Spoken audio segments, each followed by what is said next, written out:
Hi, I'm Steve Compton with the Upstate Homeless Coalition, and we're out here visiting with Bill and Jean, who are sort of veterans of living outdoors and surviving on minimal amounts. We have an air mattress and nice covers. There's a little TV in there that Billy brings the car battery down. It runs off that all night long. In the winter we go in at 6 and we don't come out till early morning. And the other heat we use besides body heat is candles, and we stay pretty warm.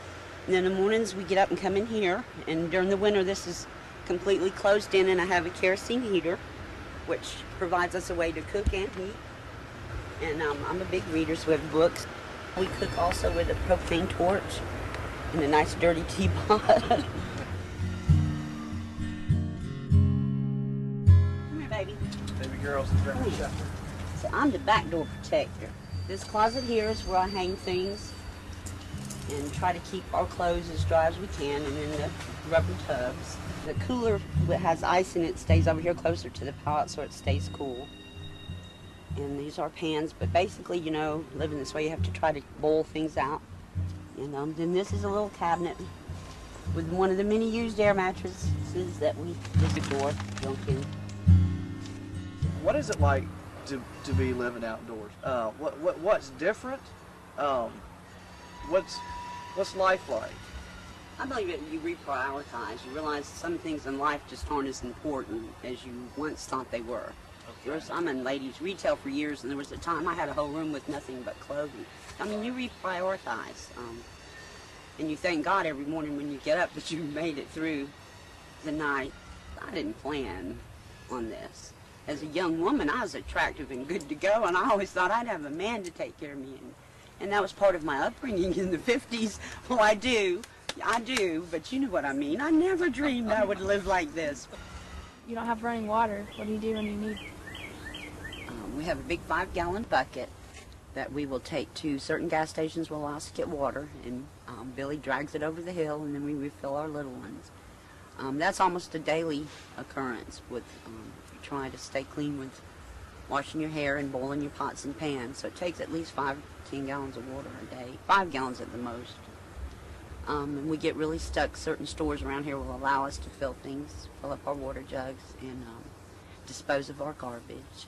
Now, have you seen a lot of other people out on the streets, and what reasons lead those other people to be out on the streets? There's a lot of mental health people out there on the streets that can't stay in shelters because of the medication they're on. Thank you, President Reagan. Trying to get a job, you can't, you end up drinking with other people, and then it's just down here like that, crawling. So it's one thing causing the other. One thing causing. You can't get a job, or lose your job, and they start drinking. Yeah. And then cause the drinking. To be They're going to go out and get a job. Right, because you can't shower and shave between jobs. And then once you're on the streets, it's hard to get clean for that job application. Yeah. Absolutely, and clean clothes. Now, we've got a house for these guys, and we're going to put them in. Now, Jean is getting disability, and she's going to help pay for part of it. What is your disability? It's COPD. It's a breathing and lung disorder, and some post-traumatic stress. I was with a gentleman that did some time in the penitentiary that wasn't real nice. Experienced some domestic violence. Right.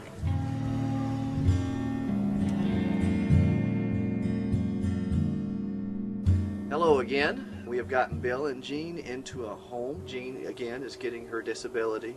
We're working on applying for Bill to get his disability. And she pays 30% of her income, which comes out about $240 for rent. Why don't we see if they're home? Well, Jean, it's been 6 months now. Y'all settled in here to the house. Why don't you give us a tour and show us around? Okay. This is our Spanky. She's hard to tell. His sister gave us once we got into the home. And this is our refrigerator, my microwave, and our freezer. We do like I do. We can have ice cream anytime we want. Homemade apple pie. Mm-hmm. And I like you to see my stove. I no longer have to cook with a propane torch. I'm so excited about that. Well, tell me, you've been here for 6 months now. How has your life changed? What kind of difference has it made? You are always on your guard. You know, with my health not the best in the world, I can go and lay down in the afternoon now. Not when you're camping out. You don't go lay down, especially if he was gone to get ice or whatever. You don't lay down when you're living in the woods. You don't know about people coming who's through. coming up on you.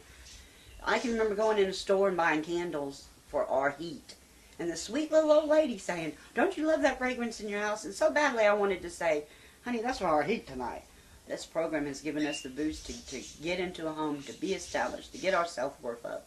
It's really, it's embarrassing and it's hard. And it's hard on your self-esteem to just come right out and say, you know, this is the way we're living.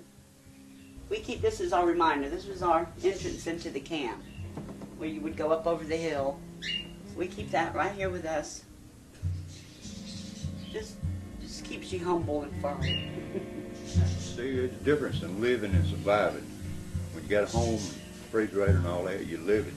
But when you're out there in the woods like we was, you're surviving. It's an everyday thing. He's right. This is living. I mean, we are just so grateful.